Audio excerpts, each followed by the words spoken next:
¿Cómo perdonar si me han herido tanto? Hace algunos años atrás, en mis tiempos universitarios, un amigo y yo platicando acerca del futuro que cada uno le gustaría tener y hablando sobre las dificultades de la vida, me platicó que cuando su padre biológico tenía 13 años, tuvo una discusión muy fuerte con su papá, por lo que decidió tomar un poco de su ropa en una bolsa de plástico junto con sus zapatos y se fue de la casa. Después de caminar sin rumbo por varias horas, regresó a su casa y se quedó afuera, junto a la puerta, esperando a que su papá se percatara de que estaba ahí y lo invitara a pasar para arreglar las cosas. Cayó la noche y luego la madrugada y lo esperado nunca llegó. Así que a partir de ese momento, el muchacho siguió caminando sin rumbo en el curso de su vida. Años más tarde, se convirtió en un hombre, el cual contrajo matrimonio, tuvo hijos y formó una familia con la que nunca tuvo ni ha tenido conexión. Crecieron sus hijos y nunca desarrolló una relación con ellos, porque nunca tomó ni ha tomado la determinación de perdonar a su padre por no haberle recogido de la calle, y estas han sido cadenas que ha arrastrado durante toda su vida, porque la falta de perdón hacia su primera familia nuclear nunca le permitió el desarrollar un sentido de pertenencia hacia la familia que ahora le fue dada, y como consecuencia, su esposa y sus hijos han pagado las amarguras de su vida y la tristeza de su corazón que se ha endurecido. Mi amigo describía a su padre como un hombre extremadamente estricto, demandante y difícil de tratar, el cual pasaba el más mínimo tiempo con la familia y cuando estaba a su alrededor era frío, impersonal y muy áspero. No cabe duda que la falta de perdón es un problema del alma que afecta a todo el ser del individuo, no solo sus emociones, sino también sus relaciones familiares, afectivas y sociales, al igual que su cuerpo físico y su salud física, mental y espiritual. La falta de perdón crea resentimientos que van enmoheciendo nuestra vida y nos desgastan completamente. Hace que nos estanquemos en el determinado momento cuando sufrimos la ofensa y lo peor es que seguimos sufriendo la ofensa día con día, hasta nuestro último suspiro. Cargamos con equipaje extra innecesario en nuestro caminar, lo que evita que podamos disfrutar de lo presente y nos incita a revivir las experiencias traumáticas e indeseables del pasado. Recuerdo algunos años atrás que conocí a una mujer ya entrada en años, probablemente estaba en sus 70s. Ella pertenecía a un grupo que yo tenía la fortuna de coordinar y ser su líder. Esta mujer estaba constantemente recordando las ofensas de su esposo, que eran bastantes y muy pesadas. Así que un día me atreví a acercarme a ella y preguntarle un poco más acerca de su esposo, ya que me daba la impresión de que estaba viviendo en una situación de violencia doméstica que quizás habría que ser reportada por la seguridad de esta persona. Entrada en la conversación, la persona describía maltrato y abuso físico, insultos, manipulaciones, coerción, en fin, un sinnúmero de situaciones difíciles e inapropiadas que describían a la perfección un terrible cuadro de abuso físico y psicológico. Después de un momento de conversación, la mujer me mostró algunas cicatrices que tenía en sus brazos, manos y piernas, las cuales se habían acumulado a través de los años, así como también los sentimientos de odio y de rencor que se habían almacenado y arraigado profundamente en la vida de esta mujer. Sin embargo, al mostrarme las cicatrices de su cuerpo, me pude percatar de que eran cicatrices que estaban cerradas y parecían ser viejas. No había indicio alguno sobre cicatrices abiertas de heridas recientes. Esas cicatrices parecían ser cicatrices hechas mucho tiempo atrás, razón por la cual, con mucho respeto, me atreví a preguntar sobre cuándo fue la última vez que su esposo la había golpeado. Y ella, con un tono de voz victimizado y con una mirada llena de odio, contestó: la última vez que mi esposo me golpeó fue un año antes de morir. En su último año tuvo una enfermedad que lo postró en cama, por lo que después de haberme tratado tan mal, tuve que cuidarlo y atenderlo hasta el último día de su vida. Su respuesta me sorprendió, por lo que le hice una pregunta más. ¿Hace cuánto tiempo que falleció su esposo? La mujer me contestó: en abril de este año cumplirá 15 años de que murió mi esposo. En ese momento me di cuenta de lo difícil que es lograr el perdonar para la gran mayoría de las personas, porque el sufrimiento causado por otros puede causar daños terribles a la vida de quien lo sufre. Sin embargo, la Biblia nos da el ejemplo siguiente. Entonces se le acercó Pedro y le dijo, refiriéndose a Jesús: Señor, ¿cuántas veces perdonará a mi hermano que peque contra mí? ¿Hasta 7?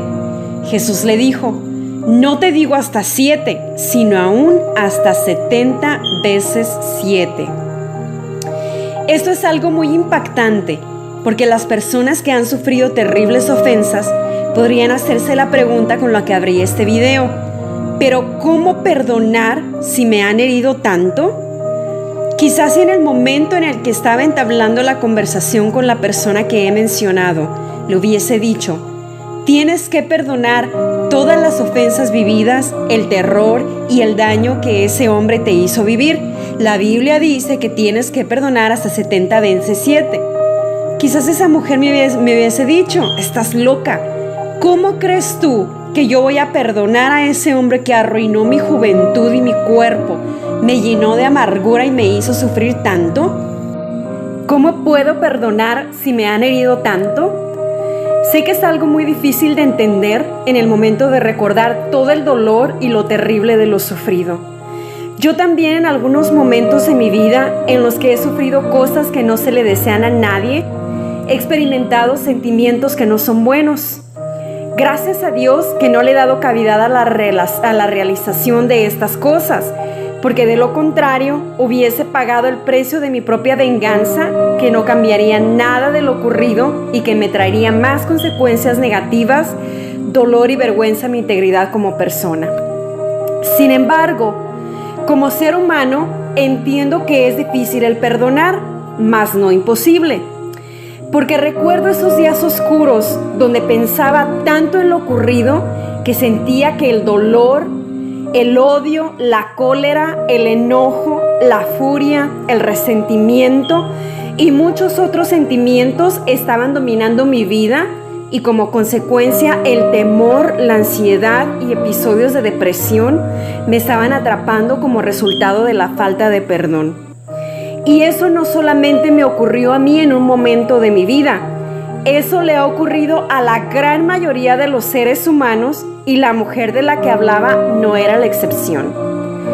El resentimiento hacia su esposo, quien ya no estaba porque ya había muerto, creció tanto que ella era incapaz de salir a hacer las compras para sus alimentos diarios, porque cada vez que salía de su casa y se encontraba con otras personas que quizás no conocía, sentía que su cabeza le daba vueltas, sufriendo ataques de pánico que no le permitían hacer sus compras o regresar a su casa de manera segura. Yo le preguntaba acerca de lo que sentía cuando salía, y ella me contestó que cuando veía a alguien más, pensaba que la vería con desprecio como su esposo, que seguramente se enteraría de lo ocurrido y daría lástima a otras personas. Por ello, prefería aislarse para no tener que enfrentar nada de eso. Es ilógico el pensar que una persona extraña no se daría cuenta de lo vivido por esta persona. Sin embargo, ella había decidido permanecer atrapada en el pasado y no vivir el presente en libertad. Sus experiencias difíciles, las cuales nunca fueron sanadas, la atraparon a un punto tal que había perdido la capacidad de diferenciar entre las nuevas experiencias positivas de la vida y lo que ya tenía que haberse dejado atrás, haciendo de su vida diaria un constante tormento, tal como el que sufrió al lado de su esposo. Sin embargo, ahora esto, aunque ella no se daba cuenta de ello, se convirtió en una elección que ella misma había hecho al negarse a soltar lo pasado y al elegir seguirlo viviendo día con día. Por esa razón, es muy importante el hacer una introspección en nuestra vida y pensar en qué es lo que no hemos perdonado. Muchas veces las personas se confunden al pensar que si perdonan a sus agresores o ofensores, tendrán que seguir soportando lo mismo. Sin embargo, el perdonar no significa el olvidar o el mantener las cosas en secreto o el permitir que nos sigan haciendo el mismo daño. Menciono que no se olvida porque muchos piensan que el perdonar es olvidar. Sin embargo, yo tengo una opinión un poco diferente al respecto. Yo creo que el cerebro no es una computadora de lo cual puedes borrar ciertos archivos y listo. En mi opinión, aún los recuerdos dolorosos quedan guardados en nuestra mente con un objetivo, y es el aprender de ello, porque jamás volvemos a ser los mismos después de vivir ciertas experiencias. Y si aprendemos de ello, ya no podrá ser tan fácil que alguien más nos lastime de la misma manera. Yo he escuchado muchas veces de personas, inclusive de profesionistas de la salud mental, que repiten continuamente: tienes que olvidar y perdonar. Personalmente, yo creo que la persona debe perdonar y mantener esa experiencia en su mente como algo difícil que le ocurrió, que le hará ser más sabia, más cautelosa, que le ayudará a poner límites y a cuidarse de una mejor manera, que de igual forma le ayuda a crecer como persona y a descubrir quién es en realidad y desarrollar la capacidad de llegar a hacer cosas inimaginables que pudiesen aún parecer imposibles de realizar. Claro que no se trata de estar recordando constantemente el evento traumático, porque una vez que la persona perdona, empieza a sanar y el recuerdo se convierte en una experiencia de la vida, que cada día duele menos el recordar hasta que llegue el momento en el que quizás deje de doler o el dolor sea algo muy ligero y más fácil de sobrellevar. También pienso que si Dios permite situaciones dolorosas en nuestra vida, es para moldearnos y para ayudarnos a crecer.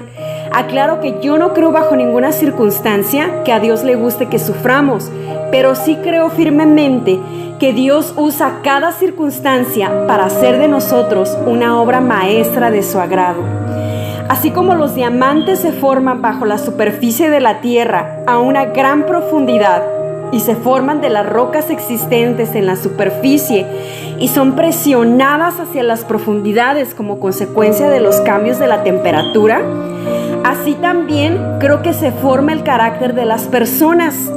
En el caso de los diamantes, las rocas se derriten y si las condiciones de presión son las adecuadas, entonces los átomos de carbono se entrelazan de una forma óptima y correcta, dando la estructura a lo que conocemos como los diamantes. Y después de que pasen una gran cantidad de años para que estos suban hacia la superficie, tiene que darse una erupción volcánica a gran profundidad. El magma transporta las rocas que contienen los diamantes, o de forma extraña, algunos diamantes se depositan en la Tierra al impacto de un asteroide. Sin duda alguna, los diamantes son piedras muy valiosas por su proceso natural para formarse. Y debido a que muy pocos cumplen con la calidad para formar parte de una pieza de joyería, por ese motivo es que su precio es tan elevado, porque es una joya única que pasa por un proceso muy especial. De igual forma, el carácter de la persona se moldea a través de diferentes procesos, los cuales muchas veces son dolorosos e indeseables, que pueden dejar huellas y marcas en nuestro ser que son difíciles de borrar. Creo que aquí es donde radican las dificultades para perdonar a otros, porque no es nada fácil el amar y perdonar a los que te ultrajan, difaman, persiguen, intentan dañar tu reputación y buscan hacer daños indecibles. Sin embargo, es necesario el aclarar que en muchas ocasiones habrá que denunciar la infamia o el daño cometido, especialmente en las situaciones donde la vida de quien ha sido dañada está en peligro o donde el agresor puede seguir dañando a la víctima y a muchos otros que pudiesen ser vulnerables.